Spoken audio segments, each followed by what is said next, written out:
Anti paper leak जे विधेयक आहे 2026 त्याच्यावर चर्चा झाली ना राज्यसभेमध्ये. आम्ही सगळ्यांनी मतं मांडलेली आहेत. मल्लिकार्जुन खरगे यांचं मुख्य भाषण झालं, त्यानंतर सर्वच विरोधकांनी आपापली मतं मांडली. पण इतका मोठा गंभीर प्रश्न असताना विद्यार्थ्यांवर लाठीमार झाला, टिअर गॅस ची नळकांडी फोडली, पॅलेट गन वापरल्या, मुलं जखमी झाली, हजारो विद्यार्थ्यांनी आंदोलन केलं, संसदेवर थडकली.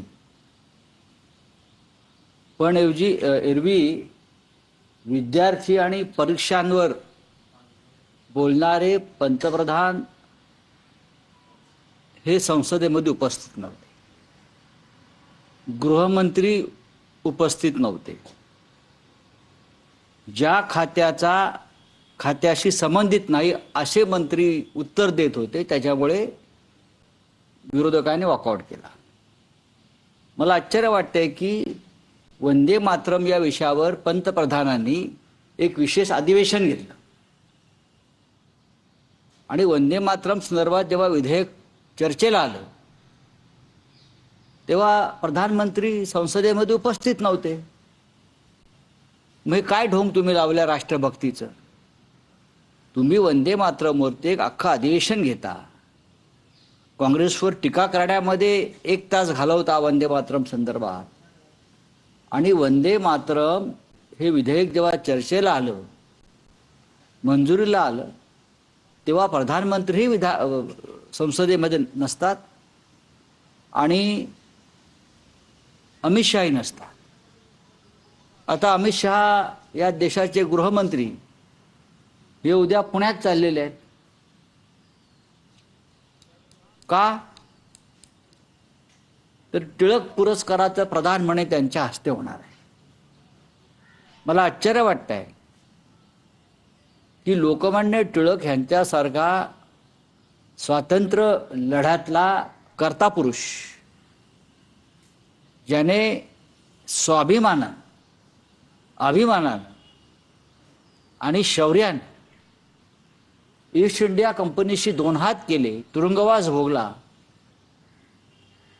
त्यांच्या नावाचा पुरस्कार सध्याच्या ईस्ट इंडिया कंपनीचे व्यवस्थापकीय संचालक अमित शहा यांच्या हस्ते देण्याचा घाट ज्या कोणी घातला असेल त्यांच्या बुद्धीची मला कीव येते. पुणेकरांनी त्यांना विरोध करायचं ठरवलेलं आहे आणि त्या पुणेकरांचं मी अभिनंदन करतो. पुण्यामध्ये अमित शहांच्या विरोधामध्ये आंदोलनाची परवानगी पोलिसांनी नाकारलेली आहे. ही पुन्हा एकदा एक साम्राज्यशाही आहे.